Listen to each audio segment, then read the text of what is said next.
Good morning. It's Harvey Jackson from Exceed Great Marketing. Just going to go through some of the what's driving the market in Western Canada. First off, it's the heat. This is just Environment Canada current updates of the heat and the warnings. Notice Manitoba's not in there, and a small corner in southeastern Saskatchewan as well.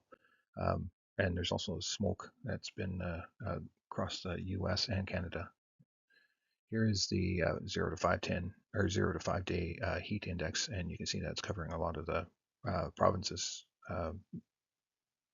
Saskatchewan and Alberta, a little bit into Manitoba, and reaching into the U.S. Here's your 5 to 10. It kind of disappears for a little wee bit here, but it comes back in 10 to 15. Just looking in the past 7 days, and it's actually a couple days old. So Environment Canada or Agri-Food Canada will get this updated, but you're showing the heat has hit a large part of the Alberta and western part of Saskatchewan. Here I'm just showing what the forecast is just in a couple of different regions, and we see that rain is potential showing up in Wednesday, Thursday in Edmonton, and lower temperatures. But here's in Calgary, we're seeing temperatures still holding those higher temperatures as well, but no rain. That's kind of, and here's Saskatoon, sustained sun and heat until the end of the week. And you can kind of see that in this map here too, where the moisture is hitting Edmonton north and really nothing in this region to the south of it. And the same thing with this GFS versus the GEM and the European model.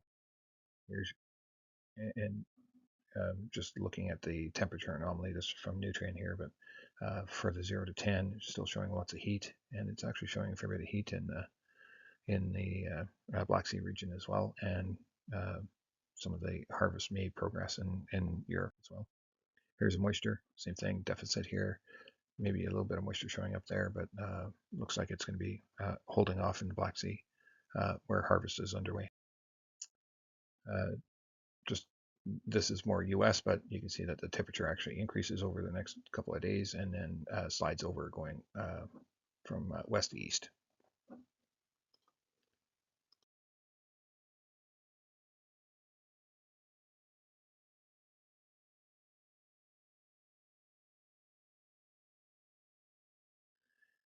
What I'm showing here is the last slide, and this is NVDI of just what's going on in the last 8 days.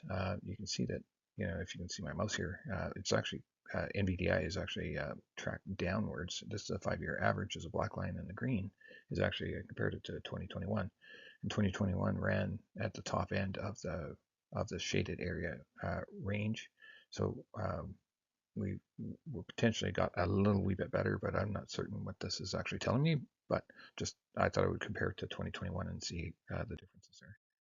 So canola, I'm going to start with soybean and just how it's disconnected from the canola. Canola's got its own range, and you can see soybeans are trading at the bottom end of the range here, where canola is actually trying to get back to this 660 retracement value, which we would suggest to put some catch-up sales up to get that 30%, and we may even advance our sales if this doesn't want to hold and the weather doesn't take some crop away here.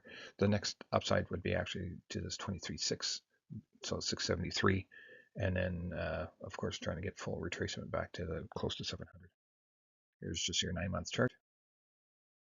So Reapseed is actually above the 23.6. So uh, looking for the upside to get back up to their 509 euro. But just to note that the European Reapseed is actually above some of the technical Fibonacci retracement values that we are currently at or trying to get to. Palm oil is at the 38, trying to get to the 23, and the crude is actually on a slide down. Just cover wheat. Just zooming in at some of these retracement values here as well.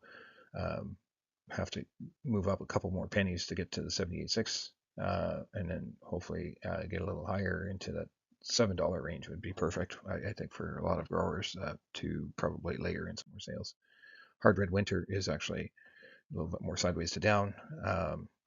Still full harvest going on there. We'll get an update later today on harvest there.